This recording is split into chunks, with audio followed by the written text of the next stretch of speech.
सावन का महीना, जिसे श्रावण भी कहा जाता है, हिंदू धर्म में भगवान शिव की उपासना के लिए अत्यंत महत्वपूर्ण माना जाता है।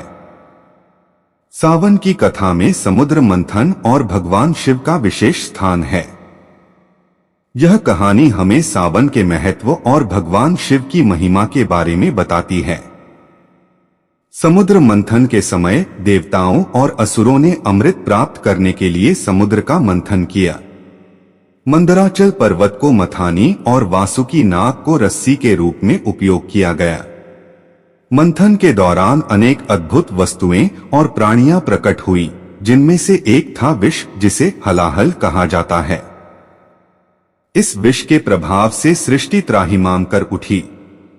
भगवान शिव ने संसार की रक्षा के लिए इस विष को अपने कंठ में धारण करने का निश्चय किया। उन्होंने विष को पी लिया, लेकिन उसे निगला नहीं और उसे अपने कंठ में ही रोक लिया। इस विष के कारण उनका कंठ नीला पड़ गया और वे नीलकंठ कहलाए। विष को धारण करने के बाद भगवान शिव ने गंगा जल का सेवन किया, जिससे उनका कंठ ठंडा रहे। ऐसा माना जाता है कि सावन के महीने में ही यह घटना हुई थी। इस महीने में जल चढ़ाने से भगवान शिव प्रसन्न होते हैं और अपने भक्तों को आशीर्वाद देते हैं। इसलिए श्रावण मास में शिवलिंग पर जल अर्पित करना और भगवान शिव की उपासना करना अत्यंत शुभ माना जाता है। विशेषकर सोमवार को, जिसे सावन का सोमवार कहा जाता है, भगवान शिव की पूजा का विशेष महत्व है। सावन मास के दौरान शिव भक्त उपवास रखते हैं, शिवलिंग पर जल और बेल पत्र चढ़ाते हैं और भगवान शिव की आराधना करते हैं। यह महीना भगवान शिव के प्रति भक्तों की श्रद्धा, समर्पण और भक्ति का प्रतीक है। आज की कहानी भगवान शिव के अर्धनारीश्वर रूप के बारे में है, जो शिव और शक्ति के मिलन का प्रतीक है। पुराणों के अनुसार एक बार ऋषि भृगु ने भगवान शिव को पुरुष और स्त्री दोनों रूपों में देखने की इच्छा व्यक्त की।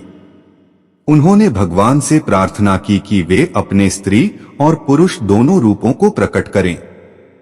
भगवान शिव ने ऋषि की प्रार्थना को स्वीकार किया और अर्धनारीश्वर रूप में प्रकट हुए, जिसमें उनका आधा शरीर पुरुष रूप में था और आधा शरीर स्त्री रूप में। अर्धनारीश्वर रूप इस बात का प्रतीक है कि सृष्टि में हर जीव में पुरुष और स्त्री दोनों तत्वों का मेल होता है। यह रूप यह भी दर्शाता है कि शिव और शक्ति एक दूसरे के बिना अधूरे हैं और दोनों का मिलन ही संपूर्णता का प्रतीक है। अर्धनारीश्वर रूप को देखकर ऋषि भृगु ने भगवान शिव को नमन किया और कहा कि यह रूप दर्शाता है कि स्त्री और पुरुष दोनों एक दूसरे के पूरक हैं और सृष्टि में दोनों की समान महत्वपूर्ण भूमिका है। इस रूप को देखकर ऋषि ने भगवान शिव की महिमा का गुणगान किया और उन्हें धन्यवाद दिया कि उन्होंने उन्हें यह दिव्य रूप देखने का अवसर प्रदान किया। यह कहानी हमें सिखाती है कि जीवन में संतुलन बनाना कितना महत्वपूर्ण है और सृष्टि में सभी तत्वों का समान महत्व होता है। भगवान शिव की अनेक अद्भुत कथाओं में से एक प्रसिद्ध कहानी है जब उन्होंने त्रिपुरासुर राक्षसों का वध किया और संसार की रक्षा की। त्रिपुरासुर 3 बलशाली राक्षस थे, तारकाक्ष, कमलाक्ष और विद्युन्माली। इन तीनों ने कठोर तपस्या करके ब्रह्मा जी से अमरता का वरदान प्राप्त किया, लेकिन ब्रह्मा जी ने कहा कि वे एक ही शर्त पर मारे जा सकते हैं, तीनों के महल एक साथ एक ही बाण से नष्ट किए जाएं। ये तीनों राक्षस अपने अपने महलों में रहने लगे, जो स्वर्ण, रजत और लौह के बने थे और आकाश में विचरण करते थे। त्रिपुरासुर ने अपनी शक्ति का दुरुपयोग करके देवताओं और मनुष्यों को परेशान करना शुरू कर दिया। उन्होंने पूरे ब्रह्मांड में आतंक मचा दिया। तब सभी देवता भगवान शिव के पास सहायता के लिए गए। शिव जी ने देवताओं की प्रार्थना सुनकर त्रिपुरासुर के महलों को एक ही बाण से नष्ट करने का निश्चय किया। भगवान शिव ने एक दिव्य रथ पर सवार होकर प्रस्थान किया, जिसका निर्माण स्वयं विश्वकर्मा ने किया था। रथ में सूर्य और चंद्रमा पहियों के रूप में, पर्वत धनुष के रूप में और सर्प प्रत्यंचा के रूप में थे।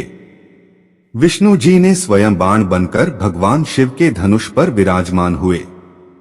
जब त्रिपुरासुर के महल आकाश में एक सीध में आ गए, तब भगवान शिव ने अपने धनुष से एक ही बाण चलाकर तीनों महलों को नष्ट कर दिया और त्रिपुरासुर का वध कर दिया। इस प्रकार भगवान शिव ने ब्रह्मांड को त्रिपुरासुर के आतंक से मुक्त किया और सभी देवताओं ने मिलकर उनकी महिमा का गुणगान किया। यह कहानी भगवान शिव की अद्वितीय शक्ति, साहस और करुणा का प्रतीक है। यह हमें सिखाती है कि जब भी अधर्म और अत्याचार बढ़ते हैं, तब भगवान शिव अपने भक्तों और सृष्टि की रक्षा के लिए हमेशा तत्पर रहते हैं।